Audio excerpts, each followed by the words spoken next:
Hi guys, this is Steve from Vintage Classics here today with some baseball cards I wanted to show you.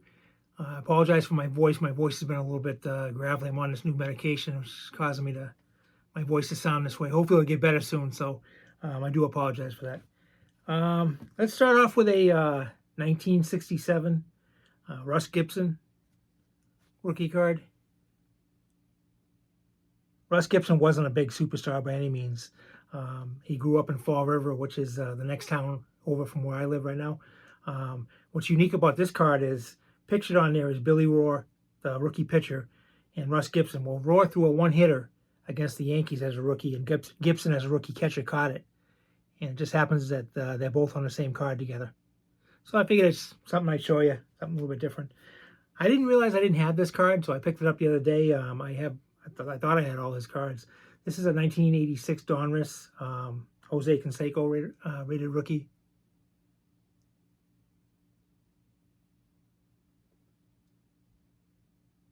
I know a lot of people, a lot of baseball players, aren't big on Jose Canseco because he kind of blew the whistle on the whole steroids situation that was going on in baseball.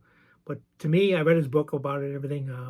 I think he did baseball a huge favor in helping get the sport in the right direction by cleaning up the steroid use and drug use. I'm not naive. I know that it still probably goes on to some extent today, but they do get tested more. And I think it was a good step that Canseco. Of course, Canseco probably came forward because he got caught, but he did, ultimately in the end, it did help the sport a lot. Okay, I picked this up the other day. I don't know. I just love this card. It's probably, out of all the cards I have in my collection, maybe one of my favorites. It's a 1935 Diamond Stars Rick Ferrell. It's a SGC graded 4.5.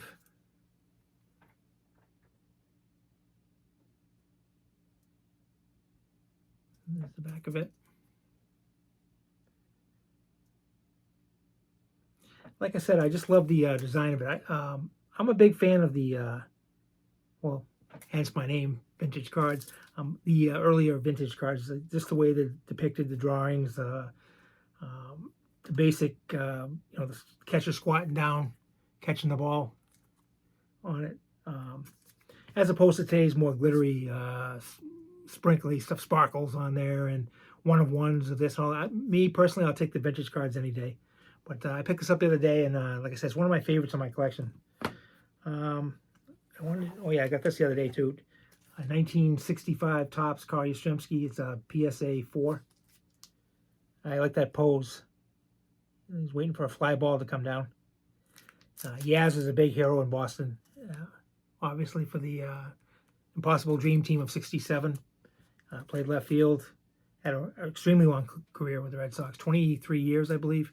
He had it tough though. He took the place of Ted Williams. Ted Williams is one of baseball's. There's Hall of Famers and there's Hall of Famers. Ted Williams is one of the Hall of Famers. He's one of the elite Hall of Famers. He's in the Hall of Fame. Well, Yastrzemski followed him when Williams retired. Yaz took over and left, and the torch was passed.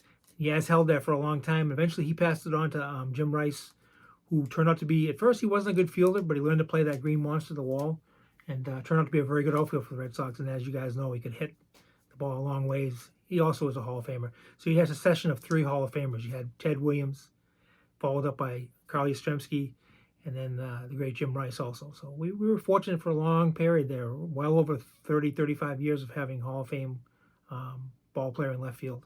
Okay, so that's the 1965 Yaz. These aren't, I don't know if I want to show all these to you, but I traded with a guy the other day and picked up these in the trade. It's the 93 Game Day football cards. They were a little bit different. They're long. A lot of people may not like cards this size. This is Herschel Walker. But like I said, I picked up some of the names in here. You got, they're plastic sticking together. You got Joe Montana here, depicted with the Chiefs though.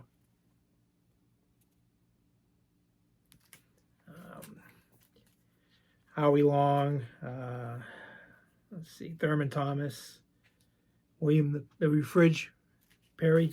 He did the Patriots in the Super Bowl. Was it the '86 Super Bowl when New England lost to the Chicago Bears, 46-10, I think it was. Steve Young, Let's see. Phil Simms, one of the hosts on the NFL pregame and postgame shows. Probably one of the greatest running backs of all time, Barry Sanders. He just walked away from the game early. It's a shame because he had some moves, that guy. Let's see, John Elway, great Broncos quarterback. Dan Marino for the Miami Dolphins. Brett Favre, the Green Bay Packers. Nice cards. I mean, I got to get, they're only in sleeves right now. I've got to get the top loaders for them, which I'll probably do this coming weekend. Emmitt Smith from the Dallas Cowboys. And last but not least, the great wide receiver, Jerry Rice from the San Francisco 49ers. All right. Like I said, there was more of them in there, but I just showed you some of the bigger names. Now back to the good stuff, the baseball vintage. I'm going to start off as a 1959 Duke Schneider. Part of the great teams from Flatbush. If you're a Brooklyn Dodgers fan. And everybody knows the song Willie, Mickey, and the Duke. Well, here's the Duke. There used to be a running debate. I wasn't alive, but I mean, everything I've read and seen, everything, there was a big debate. Because New York had the three teams. You had the New York Giants, the Brooklyn Dodgers, and the New York Yankees. All three of them were blessed with great outfielders. Joe DiMaggio was in with the Yankees. I couldn't think there for a minute. Willie Mays was with the New York Giants. And then, obviously, Duke Schneider was with the Brooklyn Dodgers. And all three fan bases claimed that their outfielder was the best. So, me personally, I'd say Willie Mays, hands down. Willie Mays is probably the greatest all-around player in Major League Baseball history, if you include everything, hitting, fielding, running, all the intangibles that make up a great player. Willie had it all. All right, next up, we got a 1960 Ernie Banks. Let's play two, was this saying, from the Chicago Cubs. Ernie was a great player. Everybody knows who Ernie Banks is. Most of his career at short. Eventually, as he got a little bit older, he shifted over to first base. But he's a Chicago Cubs icon, and he's one of the greats in the Hall of Fame also. It's a nice design of the cards in 60. Get the player, close up of the player, then to the right, it'd be my right, depicted swinging the bat and stuff. Different poses for different positions, different players. But those are nice looking cards. Next, you got a 1958 Baseball Thrills. Stan Musial wraps out his 3,000th hit. Stan the Man.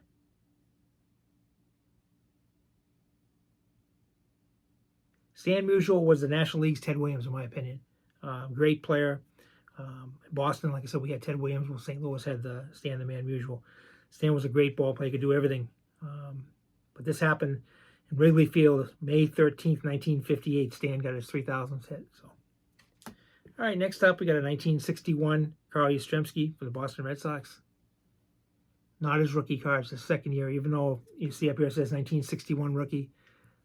He was depicted in the 1960 set, so this is actually his second year card. I don't have Carl Yastrzemski's rookie card. It's on my list. I'll eventually end up getting it, but this is a nice card, too, of a young Carl Yastrzemski. All right, now I'm going to show you three, let's see, two. I know I got a third one here. Sorry for the hold up here. I'm going to show you three cards of one of baseball's greatest pitchers of all time. Walked away at an extremely young age. I think he was 30 years old when he called it quits.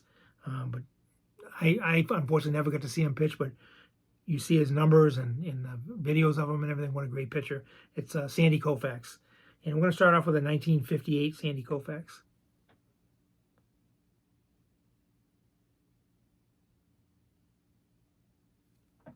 And then card number 187, the back of it for you guys. And then we've got a 1961. I'm sorry, 1960, I think this is. No, 61, I'm right. 61 Sandy Kofax. I like the pose on that one. And then last but not least, we have a 1966 Sandy Kofax. Any of you guys that are about my age or girls that are out there and watch the Brady Bunch, you'll remember seeing Sandy Kofax made a guest appearance on one of the episodes, just like Joe Namath was in one. They had different athletes over the years, but Sandy Kofax appeared in one of them. Next up, we got 2 or 3 1958 sport. They're tops, but they're the sports magazines, 58 All-Stars. Here's Eddie Matthews. He's got the Milwaukee Braves hat on there with the M on there.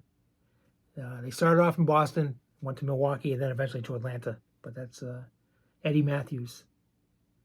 You got him and Hank Aaron formed a great a great duo of home run hitters with power.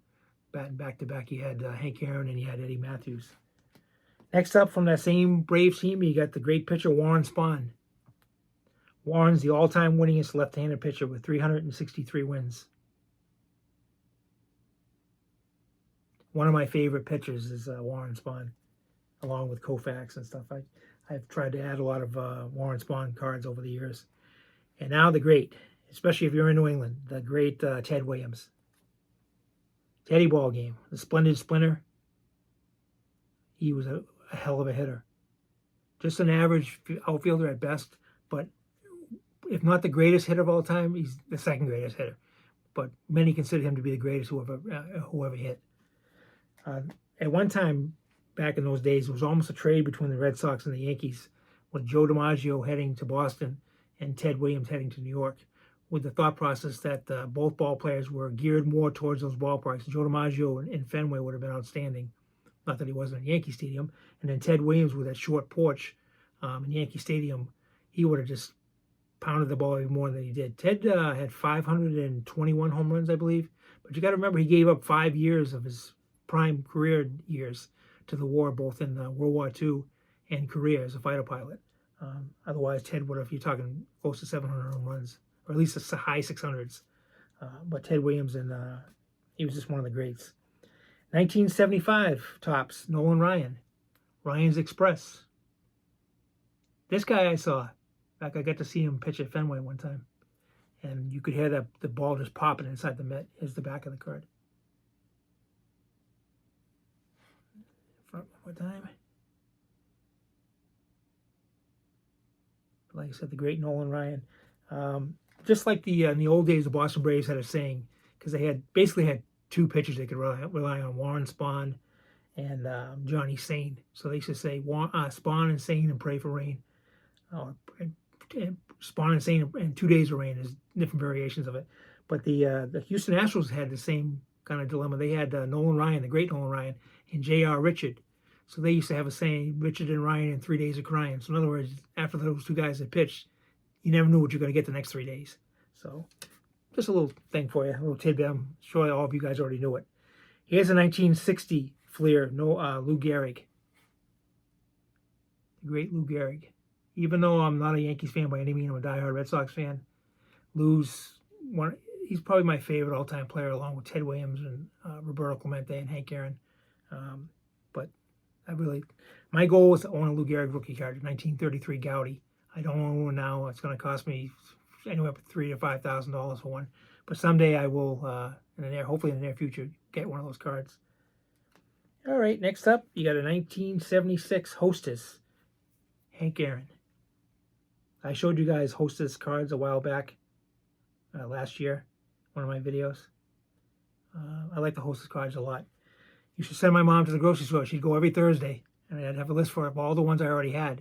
So she'd be flipping the Twinkie boxes over or whatever and looking on the back and say, oh, he's got that one. Oh, he needs this one. So thanks to my mom, I amassed a pretty good sized collection. I still remind her that to this day. My mom is now, 84 years old, still going strong. So I lost my dad 3 years ago, I was really close to my dad too.